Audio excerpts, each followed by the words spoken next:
नमस्कार, मैं हूं प्रिय और आप सभी को कृषि जागरण की तरफ से छोटे दीपावली की बहुत बहुत शुभकामनाएं। चलिए रुक करते हैं अब हेडलाइंस की ओर।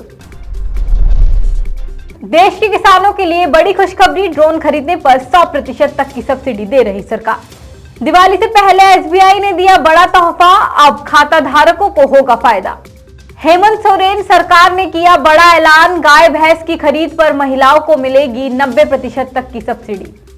धान गेहूं के बाद अब दाल ने भी बनाया रिकॉर्ड, लाख टन हुआ भंडारण। हरियाणा में पराली जलाने के मामले में 54% तक की कमी, फिर भी प्रदूषण का स्तर बहुत खराब। छत्तीसगढ़ के किसानों के लिए खुशखबरी, बीज और खाद की अब नहीं होगी कोई कमी। आइए अब विस्तार से नजर डालते हैं साप्ताहिक खबरों की ओर। केंद्र सरकार ड्रोन खरीदने के लिए 40 से 100% तक का अनुदान दे रही है। कृषि प्रशिक्षण संस्थानों, कृषि विश्वविद्यालयों को ड्रोन खरीदने के लिए 100% तक यानी अधिकतम 10 लाख टन का अनुदान दिया जा रहा है। वहीं कृषक उत्पादक संगठनों को खरीद पर 75% तक का अनुदान दिया जा रहा है। इसी के साथ कृषि से ग्रेजुएट युवा, अनुसूचित जाति जनजाति वर्ग और महिलाओं किसानों को ड्रोन खरीदने पर 50% तक की सब्सिडी दी जा रही है। देश के सबसे बड़े सरकारी bank state bank of India यानी एसबीआई ने अपने ग्राहकों को बड़ा तोहफा दिया है। बैंक ने फिक्स डिपॉजिट पर ब्याज दरें यानी एफडी रेट्स बढ़ा दी है।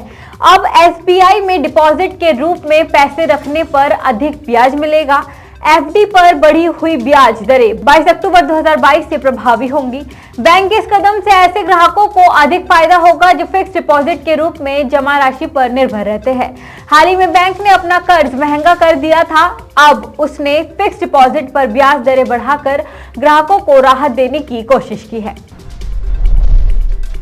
आज के समय में दुग्ध व्यवसाय कई लोगों के लिए एक बड़ा कमाई का जरिया है। ऐसे में राज्य सरकारें भी इसको बढ़ावा देने के लिए नई नई योजनाएं पेश कर रही है। इसी कड़ी में झारखंड सरकार ने भी दुधारू पशु की खरीद पर महिलाओं को 90% की सब्सिडी देने का ऐलान किया है। इस सब्सिडी का लाभ निराश्रित और विकलांग महिलाएं, विधवाएं और निसंतान दंपति ले सकते हैं। इस योजना का मुख्य उद्देश्य ऐसे लोगों को आजीविका कमाने में मदद करना है। इसके अलावा हेमंत सरकार ने आर्थिक रूप से कमजोर वर्ग के लाभार्थियों को भी सब्सिडी देने का ऐलान किया है, जिसमें उन्हें 75% तक की सब्सिडी दी जाएगी। देशवासियों के लिए खुशखबरी है। धान गेहूं के बाद अब देश में सब तरह की दालों का भी बफर स्टॉक हो गया है। उपभोक्ता मामले के सचिव रोहित कुमार के मुताबिक देश में 43 लाख टन सभी तरह की दालों का बफर स्टॉक है। फिलहाल दालों का ये स्टॉक पूरे देश के लिए पर्याप्त है, ऐसे में चिंता की कोई बात नहीं है। उन्होंने कहा कि ऐसे भी हर साल त्योहारी सीजन में खाने पीने की चीजों की कीमतें थोड़ी बढ़ जाती है, क्योंकि डिमांड और सप्लाई का गैप इन दिनों में बढ़ जाता है, लेकिन फिर भी सरकार के पास जरूरत से ज्यादा खाद्य भंडारण है। हरियाणा में दिवाली से पहले ही इस बार प्रदूषण का स्तर बहुत खराब श्रेणी में पहुंच गया है। इसके लिए मौसम में बदलाव और पराली जलाने की घटनाओं को जिम्मेदार माना जा रहा है, पर इस बार पिछले साल के मुकाबले पराली जलाने की घटनाएं 54.77% कम है। हरियाणा और पंजाब में पराली जलाने के कारण ही अक्टूबर और नवंबर महीने में दिल्ली एनसीआर की हवा ज्यादा प्रदूषित हो जाती है, लेकिन इस बार हरियाणा के आंकड़ों ने सरकार और अधिकारियों के अनुमान को गलत साबित कर दिया है। छत्तीसगढ़ के किसानों के लिए खुशखबरी है। भूपेश सरकार रबी सीजन को देखते हुए किसानों को कई तरह की सुविधाएं दे रही है, ताकि किसानों को फसल की बुआई में किसी तरह की दिक्कत ना हो। इसके लिए प्रशासन ने अभी से कमर कस ली है।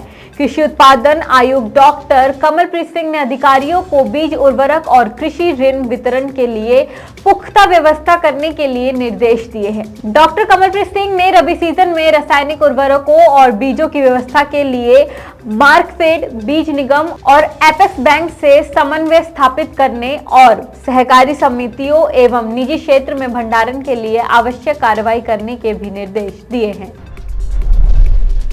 मुख्यमंत्री भूपेश बघेल ने गुरुवार को पामगढ़ विधानसभा के ग्राम केड़ा में किसानों से सीधा संवाद किया। इस दौरान सीएम भूपेश ने उनकी समस्याओं का निवारण करने के लिए अधिकारियों को मौके पर ही निर्देश दिए। वहीं ग्रामीण मंजूलता टंडन ने छत्तीसगढ़ की 4 चिन्हारी के संरक्षण के लिए मुख्यमंत्री का धन्यवाद ज्ञापित किया। मंजुलता टंडन ने कहा कि प्रदेश में नरवा विलुप्त हो रहे थे, लेकिन सरकार के प्रयास के बाद अब गर्मी के मौसम में भी इनमें पानी रहता है।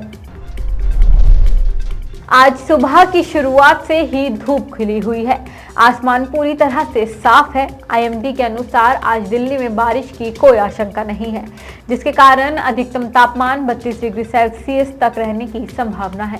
लेकिन ये भी अनुमान लगाया जा रहा है कि दिन के समय तापमान में थोड़ी बहुत बढ़ोतरी के चलते लोगों को गर्मी महसूस हो सकती है, और वहीं राजधानी की वायु गुणवत्ता खराब श्रेणी पर पहुंचने पर लोगों को सांस लेने में परेशानी हो सकती है।